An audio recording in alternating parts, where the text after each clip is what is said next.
Dangerous Obsession. Episode 5, claimed. She was humming. That was how her father knew something had changed. Zara didn't hum. She was not historically a hummer, she was quiet in the mornings, sharp in the afternoons, and the kind of person who moved through a house with purpose rather than melody. But Tuesday morning she came downstairs for breakfast humming something soft under her breath, poured her coffee without looking at what she was doing, and stood at the kitchen window looking at nothing in particular with an expression her father had not seen on her face before. He looked at her over his newspaper. Said nothing. But his jaw tightened in the particular way that meant he'd noticed everything and was deciding what to do about it. Dante texted her every day. Not long messages, he wasn't a long message person. Short. Direct. Specific. What are you reading? The river was frozen this morning. First time this year. I found the book you mentioned. You were right about the ending. She responded to everyone. Started looking for her phone before she'd admitted to herself that she was looking for her phone.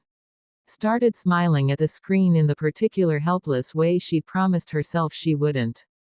On Thursday he called. His voice did something to her that his texts, for all their effect, simply couldn't manage, low and unhurried, with that faint accent that turned ordinary words into something that required a second to process. They talked for 2 hours. She didn't notice the time until she looked up and her room was completely dark and she'd been sitting cross-legged on her bed for so long her feet had gone to sleep. It's late, she said. I know. A pause. I don't want to stop talking to you. 4 simple words. Said plainly, without strategy or performance. She pressed her free hand flat against her chest like that would help. Saturday, she said. Saturday, he agreed. Like a promise. Saturday came with the first real snow of the season. She stood at her window in the morning watching it fall, soft and slow, the city going quiet under it, and felt something she couldn't quite name. A particular kind of anticipation. The specific warmth of knowing you're going to see someone who makes everything slightly more alive. The car arrived at 8. She was ready at 7:45. She was not going to think about what that meant. He opened the door himself. She'd noticed he always did that, no staff, no intermediaries, always him. Like he wanted to be the first thing she saw. She filed that away with all the other small things she'd collected about him, the tea, the books, the river at 4 in the morning, the way he said her name like it meant something specific. Tonight he was in black. All black, trousers, a shirt with the top 2 buttons open, no jacket. Casual for him, which meant devastating for everyone else. She stepped inside and he looked at her the way he always looked at her, that slow, complete attention, and said, "You look beautiful. You say that every time. You are beautiful every time." No hesitation. No performance. Just fact. She felt warmth climb her neck and refused to look away. She'd decided after the kitchen that she was done pretending his effect on her wasn't what it was. "Where are we going tonight?" she asked. "Nowhere." He took her coat. "I cooked." She stared at him. "You cooked?" "Yes. You, Dante Volkov, cooked dinner." Something moved in his eyes. That contained warmth. Is that surprising? A little. Good. He gestured toward the dining room. Come. He had cooked. Properly cooked, the table set, candles lit, food that smelled extraordinary coming from a kitchen she was beginning to understand he actually used. She sat down and looked at everything and then looked at him. "When did you have time to do this?" "This afternoon." He sat across from her. Poured wine, deep red, the color of his roses. "I wanted to do something." He paused, choosing the word. "Ordinary. With you." Ordinary. The most powerful criminal in 4 countries wanted an ordinary evening with her. She picked up her wine glass to have something to do with her hands. "Tell me something that happened this week," she said. "Something small. Something ordinary." He thought about it. "My driver got a dog," he said. "A very large dog that is apparently not aware of its size. It got into the car on Monday and refused to leave for 40 minutes. She laughed. He watched her laugh with that expression she was collecting, the one that looked like relief and want and something rawer than both. "Your turn," he said. I argued with a bookshop owner for 20 minutes about whether a book's ending ruined the whole thing. Who won? I did. Obviously. The corner of his mouth moved.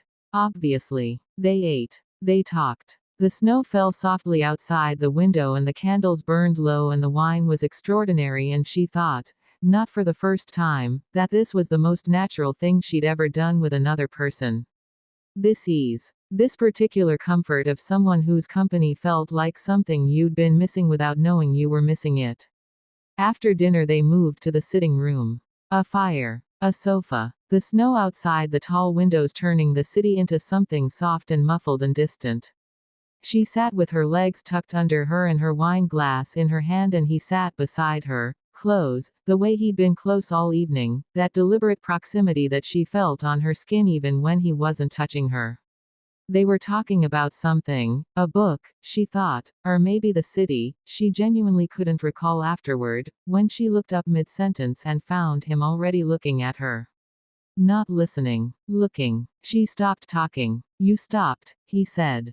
You weren't listening. I was. A pause. I was also looking at you. I can do both. She held his gaze. What were you thinking? That I've been sitting here for 20 minutes trying to pay attention to what you're saying instead of. He stopped. Instead of what? His eyes dropped briefly to her mouth. Came back up. She felt that look in her entire nervous system. Dante. Stop being restrained. Something shifted in his eyes. Zara, we've established that you want to kiss me, she said, because she was her father's daughter and she'd grown up in rooms where nobody said the direct thing, and she had decided at 25 that she was done with that.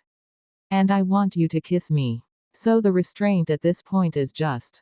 He kissed her. Not like the kitchen, that had been slow and careful and full of 3 weeks of patience finally released.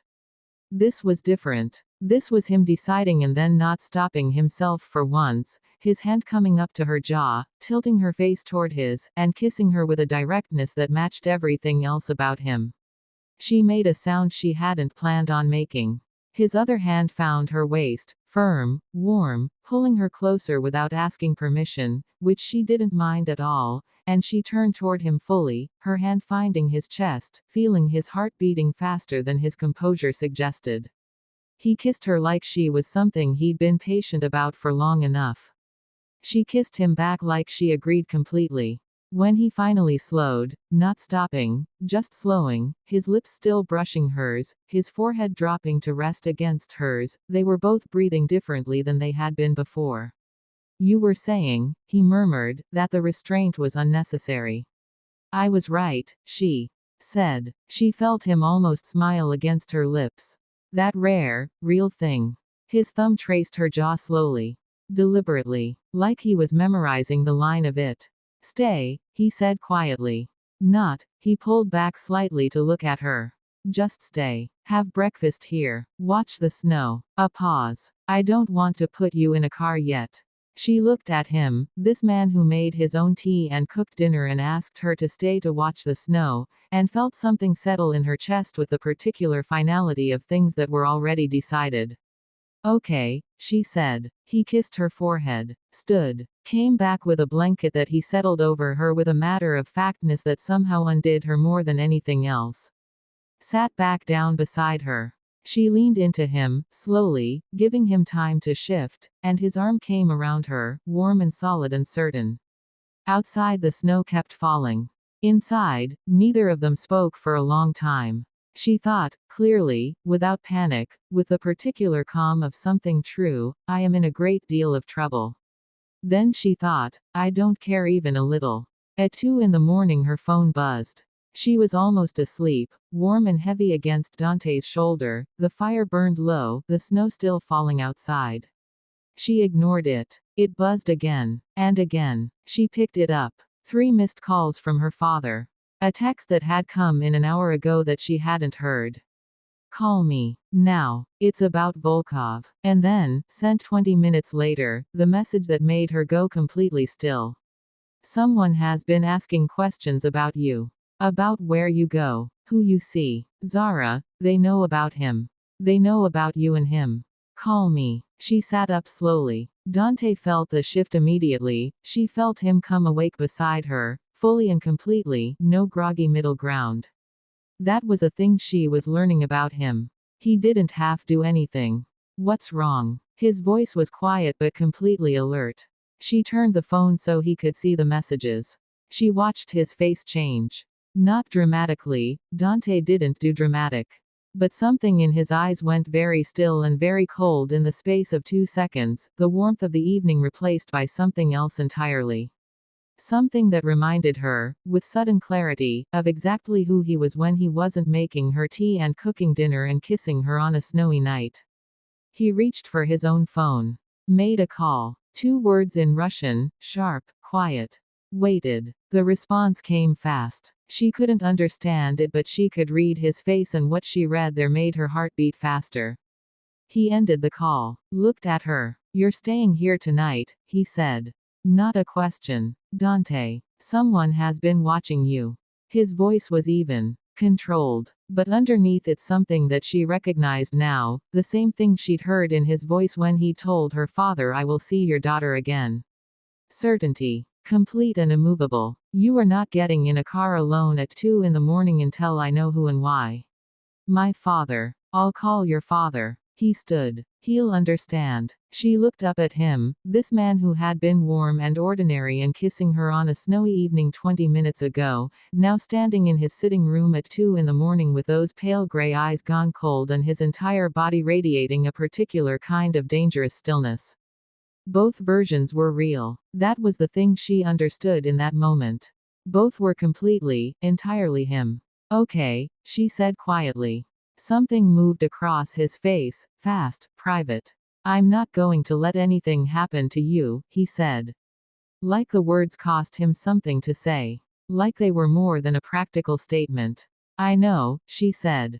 And she did. That was the thing she hadn't expected, not the danger. Not the power, not the cold efficiency with which he'd made that phone call. She'd expected all of those things. She hadn't expected to know, completely and without question, that she was safe. He crossed back to her. Cupped her face in both hands. Pressed a kiss to her forehead that lasted longer than it needed to.